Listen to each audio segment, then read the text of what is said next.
സങ്കീർത്തനം 36 മുതൽ 40 വരെ. ചോദ്യങ്ങളും ഉത്തരങ്ങളും. ഒന്നാമത്തെ ചോദ്യം: ഹൃദയത്തിൽ പാപാദേശമുള്ളതാർക്ക്? ഉത്തരം: ദുഷ്ടന്. രണ്ടാമത്തെ ചോദ്യം: തൻ്റെ കുറ്റം തെളിഞ്ഞ് വെറുപ്പായി തീരുകയില്ല എന്നിങ്ങനെ തന്നോട് തന്നെ മധുരവാക്ക് പറയുന്നതാര്? ഉത്തരം: ദുഷ്ടൻ. മൂന്നാമത്തെ ചോദ്യം: അവൻ്റെ വായിലെ വാക്കുകൾ അകൃത്യവും വഞ്ചനയുമാകുന്നു. ബുദ്ധിമാനായിരിക്കുന്നതും നന്മ ചെയ്യുന്നതും അവൻ വിട്ടുകളഞ്ഞിരിക്കുന്നു. ആര്? ഉത്തരം: ദുഷ്ടൻ. നാലാമത്തെ ചോദ്യം: തൻ്റെ കിടക്കമേൽ അകൃത്യം ചിന്തിക്കുന്നു, കൊള്ളരുതാത്ത വഴിയിൽ നിൽക്കുന്നു, ദോഷത്തെ വെറുക്കുന്നതുമില്ല. ആര്? ഉത്തരം: ദുഷ്ടൻ. അഞ്ചാമത്തെ ചോദ്യം: ആരുടെ ദയയാണ് ആകാശത്തോളവും വിശ്വസ്തത മേഘങ്ങളോളവും എത്തുന്നത്? ഉത്തരം: യഹോവയുടെ. ആറാമത്തെ ചോദ്യം: യഹോവയുടെ നീതിയും ന്യായവിധിയും എന്തുപോലെയാകുന്നു? ഉത്തരം: ദിവ്യപർവ്വതങ്ങളെപ്പോലെയും ന്യായവിധികൾ വലിയ ആഴിയെപ്പോലെയും. ഏഴാമത്തെ ചോദ്യം: അവർ മറിഞ്ഞു വീഴുന്നു, എഴുന്നേൽപ്പാൻ കഴിയുന്നതുമില്ല എന്ന് സങ്കീർത്തനക്കാരൻ പറഞ്ഞിരിക്കുന്നത് ആരെ? ഉത്തരം: ദുഷ്പ്രവർത്തിക്കാരെ. ഒന്നാമത്തെ ചോദ്യം: പുല്ലുപോലെ വേഗത്തിൽ ഉണങ്ങി പച്ചച്ചെടി പോലെ വാടിപ്പോകുന്നതാര്? ഉത്തരം: ദുഷ്പ്രവർത്തിക്കാർ. രണ്ടാമത്തെ ചോദ്യം: യഹോവയെ പ്രത്യാശിക്കുന്നവർ കൈവശമാക്കുന്നത് എന്ത്? ഉത്തരം: ഭൂമി. മൂന്നാമത്തെ ചോദ്യം: സമാധാന സമൃദ്ധിയിൽ ആനന്ദിക്കുന്നതാര്? ഉത്തരം: സൗമ്യതയുള്ളവർ. നാലാമത്തെ ചോദ്യം: നീതിമാന് ദോഷം നിരൂപിക്കുകയും അവൻ്റെ നേരെ പല്ല് കടിക്കുകയും ചെയ്യുന്നതാര്? ഉത്തരം: ദുഷ്ടൻ. അഞ്ചാമത്തെ ചോദ്യം: എളിയവനെയും ദരിദ്രനെയും വീഴിപ്പാനും സന്മാർഗികളെ കൊല്ലുവാനും വാളൂരി വില്ല് കുലച്ചിരിക്കുന്നതാര്? ഉത്തരം: ദുഷ്ടന്മാർ. ആറാമത്തെ ചോദ്യം: ദുഷ്കാലത്ത് അവർ ലജ്ജിച്ചു പോകുകയില്ല, ക്ഷാമകാലത്ത് അവർ തൃപ്തരായിരിക്കും. ആര്? ഉത്തരം: നിഷ്കളങ്കന്മാർ.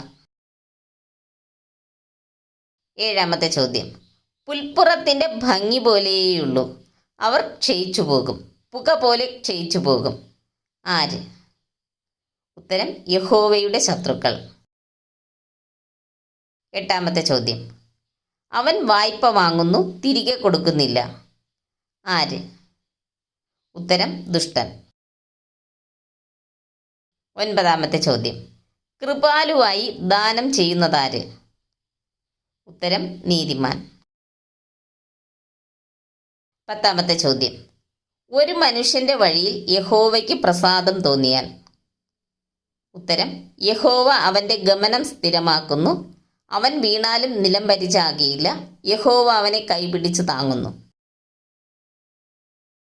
11ാമത്തെ ചോദ്യം: എന്തു ചെയ്താലാണ് സദാകാലം സുഖമായി വസിക്കുവാൻ സാധിക്കുന്നത്? ഉത്തരം: ദോഷം വിട്ടൊഴിഞ്ഞ് ഗുണം ചെയ്താൽ.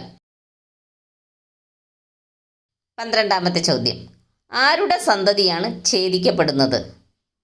ഉത്തരം: ദുഷ്ടന്മാരുടെ. 13ാമത്തെ ചോദ്യം: ഭൂമിയെ അവകാശമാക്കി എന്നേക്കും അതിൽ വസിക്കുന്നതാര്? ഉത്തരം: നീതിമാന്മാർ. 14ാമത്തെ ചോദ്യം: തൻ്റെ ദൈവത്തിൻ്റെ ന്യായപ്രമാണം അവൻ്റെ ഹൃദയത്തിലുണ്ട്, അവൻ്റെ കാലടികൾ വഴുതുകയില്ല എന്ന് പറഞ്ഞിരിക്കുന്നത് ആരെ? ഉത്തരം: നീതിമാനെ.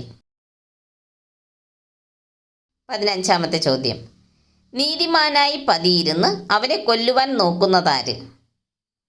ഉത്തരം: ദുഷ്ടൻ. 16ാമത്തെ ചോദ്യം: ഭൂമിയെ അവകാശമാക്കുവാൻ യഹോവ നമ്മെ ഉയർത്തണമെങ്കിൽ നാം എന്ത് ചെയ്യണം?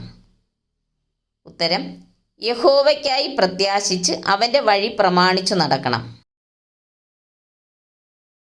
17ാമത്തെ ചോദ്യം: സ്വദേശികമായ പച്ചവൃക്ഷം പോലെ തഴയ്ക്കുന്നതാര്?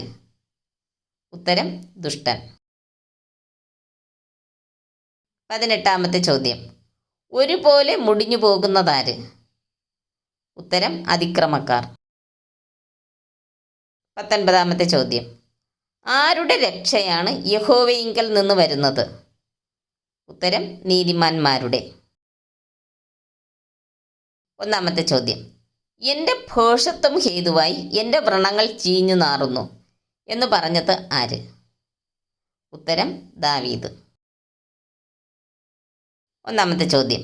നാവുകൊണ്ട് പാപം ചെയ്യാതിരിപ്പാൻ ഞാൻ എൻ്റെ വഴികളെ സൂക്ഷിക്കുമെന്നും ദുഷ്ടൻ എൻ്റെ മുമ്പിൽ ഇരിക്കുമ്പോൾ എൻ്റെ വായ് കടിഞ്ഞാണിട്ട് കാക്കുമെന്നും പറഞ്ഞതാര്? ഉത്തരം ദാവീദ്. 2-ാമത്തെ ചോദ്യം. യഹോവേ, എൻ്റെ അവസാനത്തെയും എൻ്റെ ആയുസ് എത്ര എന്നതിനെയും എന്നെ അറിയിക്കണമേ. ഞാൻ എത്ര ക്ഷണികൻ എന്ന് ഞാൻ അറിയുമാറാകട്ടെ എന്ന് പറഞ്ഞതാര്? ഉത്തരം ദാവീദ്. 3-ാമത്തെ ചോദ്യം. ഏതു മനുഷ്യനും ഉറച്ചു നിന്നാലും ഒരു ശ്വാസമത്രേ എന്ന് പറഞ്ഞതാര്? ഉത്തരം ദാവീദ്. 1-ാമത്തെ ചോദ്യം. ദാവീദ് ഹൃദയത്തിൽ മറച്ചു വയ്ക്കാത്തതെന്ത്? പ്രസ്താവിച്ചതെന്ത്?